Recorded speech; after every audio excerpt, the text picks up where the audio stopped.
किया है कि हमारे बच्चे भाषाई समझ और गणितीय कौशल को हासिल कर चुके हैं। दूसरी हमारी बेसिक शिक्षा परिषद में चल रही योजनाएं, जिसमें सारे बच्चों को निःशुल्क पुस्तकें उपलब्ध कराई जाती हैं। दूसरी योजनाएं उसके साथ ये है कि प्रत्येक बच्चों को डीबीटी के माध्यम से, डायरेक्ट बेनिफिट ट्रांसफर के माध्यम से उनके अभिभावक के खाते में 1200 रुपए दिया जाता है, जो उन बच्चों के लिए ड्रेस, जूता मोजा और स्वेटर के लिए होता है। इसके अलावा हमारे यहाँ एक और योजना चलती है, कन्या विद्याधन की योजना, जिसमें बच्चों को सरकार के माध्यम से, डीबीटी के माध्यम से पैसा दिया जाता है।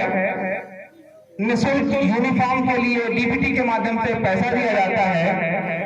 हमारे यहाँ राष्ट्रीय बाल विज्ञान कांग्रेस का आयोजन किया जाता है, जो कि वैज्ञानिक खोज के लिए बच्चों को तैयार किया जाता है। इसके बाद राष्ट्रीय आय एवं छात्रवृत्ति योग्यता परीक्षा का आयोजन हमारे विद्यालय में कराया जाता है।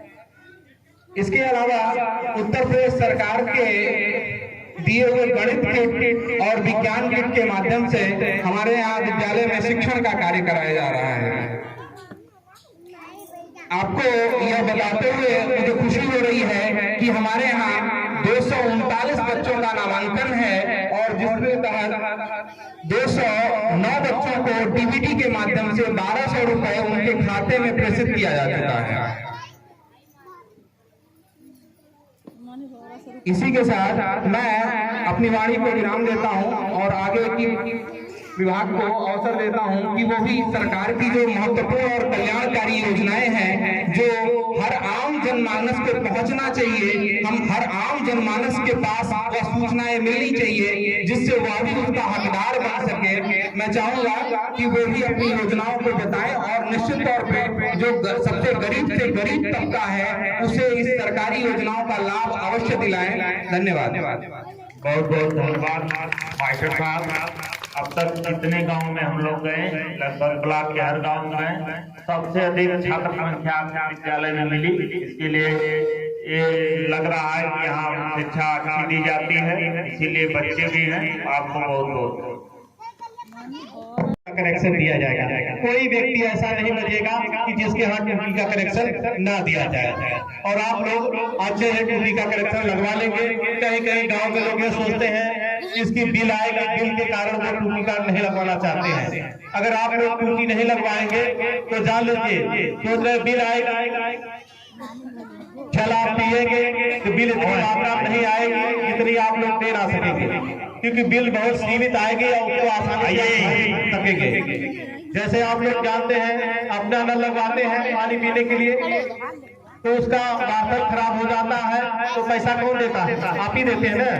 नट टूट जाता है फिर पैसा कौन देता है? आप ही देते हैं। उसकी पाइप फट जाती है तो पैसा कौन लगाता है? आप लगाते हैं। वही है, वो पैसा पुनः जो है आपके ही काम आएगा। प्रधान जी और सचिव के माध्यम से जो खाते खोले जाएंगे वो आपके ही गांव से लोग पैसे वसूल करके एक खाते में जमा करेंगे।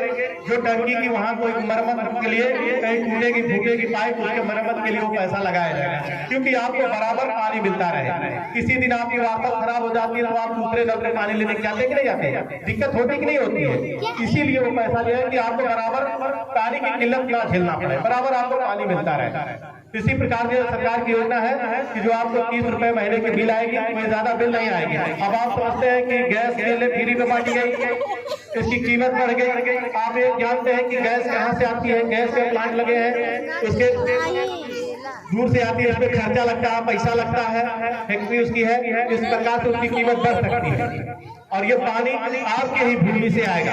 जो बंजर भूमि होगी वहां पे टंकी की बोरिंग कराई जाएगी, उसके माध्यम से आपके यहाँ पानी उगाएगा। इसकी कीमत नहीं बढ़ सकती है। जो आज है वही कई वर्षों तक रहेगा।